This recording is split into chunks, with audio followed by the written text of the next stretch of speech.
जहाँ काल भी ठहर नहीं पाता, वहीं विराजते हैं महाकाल। यही वह स्थान है जहाँ से उठी थी भारतीय ज्योतिष की पहली किरण। नमस्कार, आप सभी का स्वागत है 12 ज्योतिर्लिंगों की पावन दर्शन यात्रा में। आज हम इस श्रृंखला के तीसरे ज्योतिर्लिंग महाकालेश्वर ज्योतिर्लिंग की अद्भुत कथा सुनेंगे। इस ज्योतिर्लिंग का उल्लेख शिव पुराण में विस्तार पूर्वक मिलता है।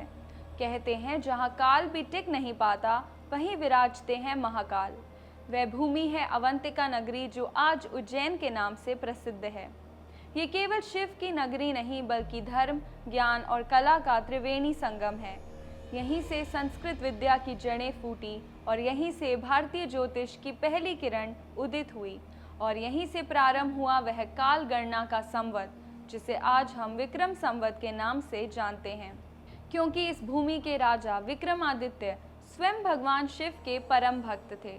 कहते हैं कि भारत के 12 ज्योतिर्लिंग न केवल पूजा के स्थान हैं, बल्कि 12 ऐसे ऊर्जा केंद्र हैं जो ग्रहों की शक्तियों को संतुलित करते हैं। क्या आपने कभी सोचा है, हमारे जीवन को प्रभावित करने वाले ग्रह नक्षत्र भी क्या किसी अदृश्य शक्ति के अधीन हैं? उत्तर है हाँ, इन 9 ग्रहों के स्वामी स्वयं भगवान शिव हैं। क्योंकि शिव ही काल है और काल का अर्थ है समय।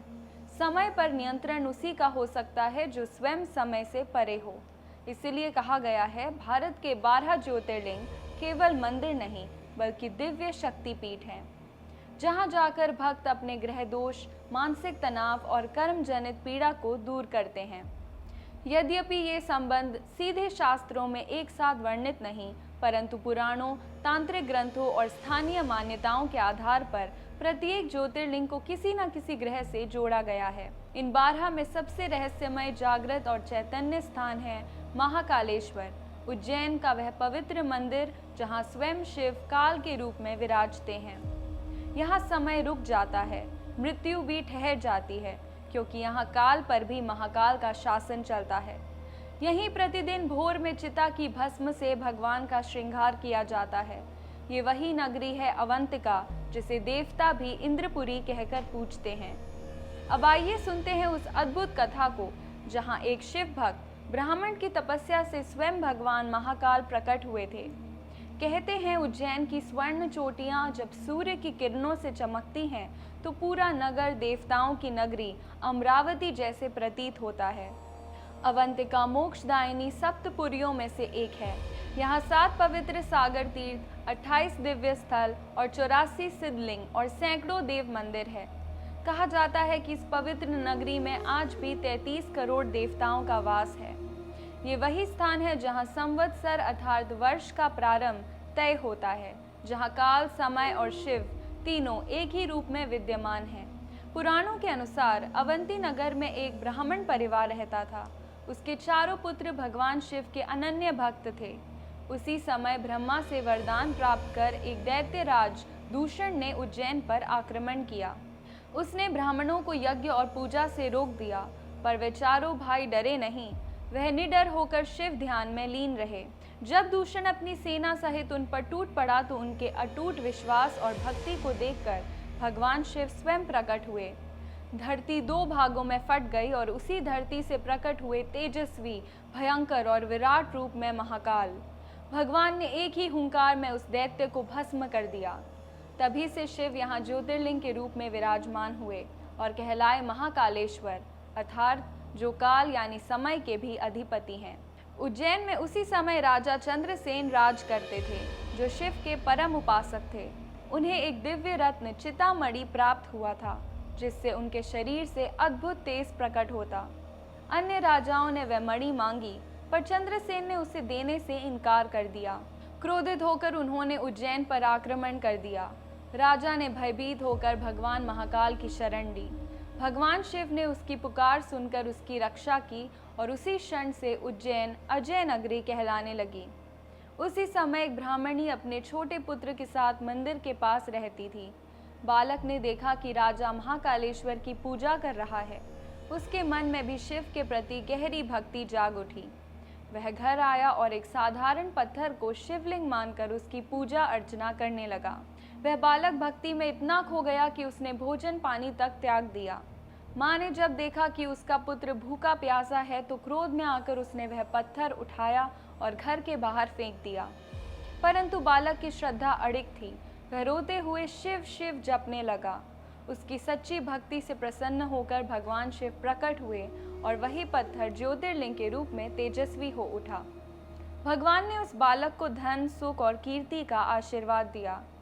दूसरी ओर जो राजाओं ने चंद्रसेन पर चढ़ाई की थी, उन्होंने जब महाकाल की शक्ति देखी तो भयभीत हो गए। वह बोले, जिस नगरी में स्वयं महाकाल निवास करते हैं उसे कोई जीत नहीं सकता। फिर उन्होंने युद्ध छोड़कर भगवान महाकाल की आराधना शुरू कर दी। उसी समय हनुमान जी प्रकट हुए और बोले, जो सच्चे मन से शिव का नाम लेता है उसे किसी मंत्र या यज्ञ की आवश्यकता नहीं। उसके लिए भक्ति ही सबसे बड़ा मंत्र है, क्योंकि इस सृष्टि में गति देने वाला शिव के अतिरिक्त कोई नहीं। ये कहकर वे अंतर्धान हो गए। उज्जैन का महाकाल मंदिर भारत का एकमात्र दक्षिण मुखी शिवलिंग है, अर्थात भगवान दक्षिण दिशा की ओर मुख करके विराजते हैं, जो काल और मृत्यु पर विजय का प्रतीक है। यहाँ प्रतिदिन भार में 4 बजे होने वाली भस्म आरती विश्व प्रसिद्ध है। इस आरती में भगवान शिव को चिता भस्म से सजाया जाता है। दुनिया का ये एकमात्र स्थान है जहाँ मृत देह की भस्म भी पवित्र मानी जाती है, क्योंकि यहाँ स्वयं महाकाल उसका स्पर्श करते हैं। उज्जैन का वैभव मौर्य, गुप्त और अनेक राजवंशों ने बढ़ाया। ये केवल एक शहर नहीं बल्कि एक जीवित इतिहास है। यहाँ की गलियों में आज भी भर्तहरि की विरह कथा की गूंज सुनाई देती है।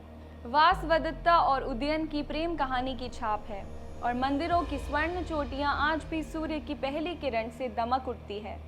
सुबह जब शिप्रा नदी की ठंडी हवा बहती है तो उज्जैन की स्त्रियां अपने आंगन में कुमकुम मिले जल का छिड़काव करती हैं, रंगोली से घर सजाती हैं और पूरा नगर मंगल ध्वनि से भर उठता है।